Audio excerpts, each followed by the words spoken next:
Hi guys, Andy here. Something what will hopefully be quite interesting today, a Matop handheld gimbal. It's a 2-axis stabilizer, brushless gimbal. It says on Amazon, where you'll find it at £98 at the moment. Now that's quite expensive for an accessory, fairly plain box. But it's a reasonably normal price for something like a gimbal. I mean, I bought a gimbal for my GoPro. I think that was about 140. So you do expect to pay that sort of price for this kind of technology. We've got some instructions, look, which I might actually have to have a read and then come back to you when I know what I'm doing. So there's the actual gimbal. Let's see what else we've got. So it's a mini USB. That's a little odd. I don't know quite why they would use mini. Why not micro? Why not USB Type C? And then, the batteries. And so has this got no batteries in at the minute? So what? Yeah. Alright, so it looks like I will have to do, I don't know if I need to do a bit of charging and then come back to the video. But the idea of a gimbal is, you can figure out which way. It'll hold the phone in this area here, and it should keep it steady no matter where. When it's effective, it's a steady cam. I'm trying to think, because I assume you would have that facing you. I guess the camera could be in there and then point the camera, the actual camera on the. Well, that's interesting because my phone sticks out a long way past the grip. But you see the lens is out there, so in theory it will keep it pointing forwards no matter how I move.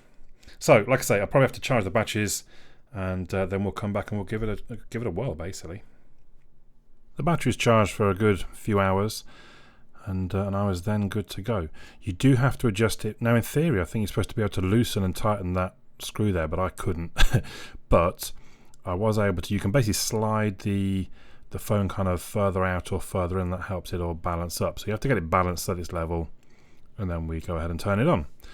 You can also pair it with Bluetooth, so that you might notice there's a yellow button there with a camera on, but I'll come to that in a second. So we're on mode 1 at the minute, which only really kind of works through the 1 axis forward and backwards. Any lateral sort of sideways movement, it lets you kind of tilt the phone, so to speak. I'm going to go to mode 2, which in theory keeps it perfectly straight, and a lateral movement, as you can see, it keeps the horizon level. I did find now and then it would lose the horizon slightly. We'll see some footage. There we go. That was a little bit weird, but it does seem to kind of get itself back to normal. Then we go back to mode 1 and the lateral movement is gone. So all seems good so far, but when I press the camera button, it takes a still look. Because obviously I've got both. If you've got a different phone, you can slide it over onto video mode and you'll probably be fine. You can pan up and down with the buttons at the very top. You could argue it looks a little bit rigid when it does that.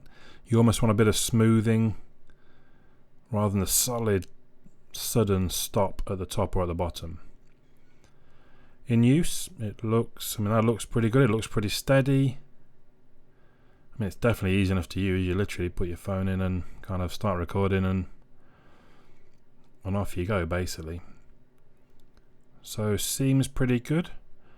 But then as we move over onto the sample footage from the phone, there is a little bit of shake still. Now I've got a gimbal for my GoPro, similar price range, a bit more expensive. I think they're like 160 perhaps, and it is, rock steady. So I was a little disappointed to see there was a bit of shake, but then I guess, to be fair, the phone is quite a big, heavy weight. It's not like a GoPro, which is actually very light, and some simple motors, have a much better chance of holding it steady. So you can see there the kind of the left-right shake. Now again, I'm not sure, because this is a 2-axis gimbal. I think my GoPro one's a 3-axis, so I don't know if it's the fact that it's missing another axis that would help take that out. But there is a definite slight wobble still, and this is just me, generally regularly walking. I'm not sort of jumping about, hopping and skipping, or anything weird like that. It did seem steadier on the selfie cam, which seemed a little bit weird. That seems really steady to me. We'll do a quick bit of side-by-side look. So on the left is with the gimbal, on the right is without. And again, on the right, it looks like I'm swinging it about. I thought I was holding it quite steady. So definitely there is an improvement when you use it. So all in all, I think it's, it is a nicely made product. It feels like it's good quality. It's very easy to add or remove your device to it in literally seconds. There is the occasional issue where it seems to sort of lose track of where the horizon is. And there is definitely a slight wobble as you use it, but there is no doubt it's better than nothing.